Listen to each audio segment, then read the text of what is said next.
you have any message for Ukrainians who, after 3 years of fighting, might feel betrayed or disappointed at not having a seat at these initial talks in Saudi Arabia? Well, I think I'm really disappointed in what's happened. I've been watching this for 3 years. It's a war that would have never happened if I was president, and I've been watching these people being killed at levels that you've rarely seen, not even close, since the Second World War.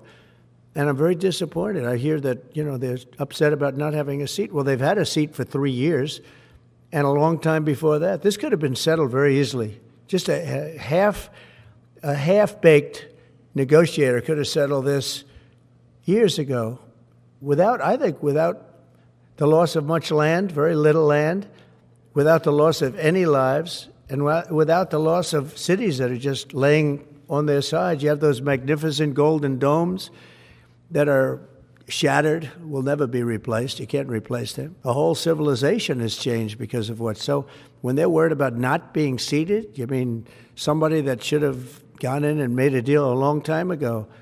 You could have made a deal. This is one that could have made a deal. There was no talk of this during the Trump administration. Putin would have never, ever done it. And I think I have the power to end this war. And I think it's going very well.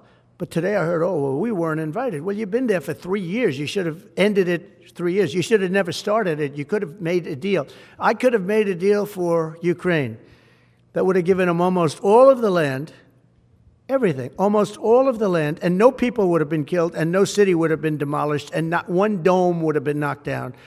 But they chose not to do it that way. And President Biden, in all fairness, he doesn't have a clue. He was so bad for this. He was so bad, so pathetic. It's so sad. How would you counter the perception, because Russia's pushing for this, obviously, they don't really hold true elections, that would be a capitulation of some sort. How would you guard against potentially Russia installing a puppet government? And then finally, how would that new election have an impact on getting Zelensky to sign the rare earth minerals deal? Look, you have leadership, and I like him personally. He's fine. But I don't care about personally. I care about getting the job done. You have leadership now that's allowed a war to go on that should have never even happened, even without the United States. Look, we had a president who was grossly incompetent. He had no idea what he was doing. He said some very stupid things, like going in for portions and all of the things. He made a lot of bad statements, but he's grossly incompetent, and I think everyone knew that. This is something that should have never happened, would have never happened. And I used to discuss it with Putin.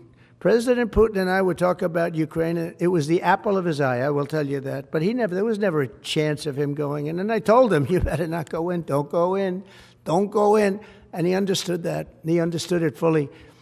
But I'm only interested. I want to see if I can save maybe millions of lives. This could even end up in a World War III. I mean, to be honest with you, you've been hearing now Europe is saying, well, I think we're going to go in and we're going to go. All of a sudden, you're going to end up in World War III over something that should have never happened.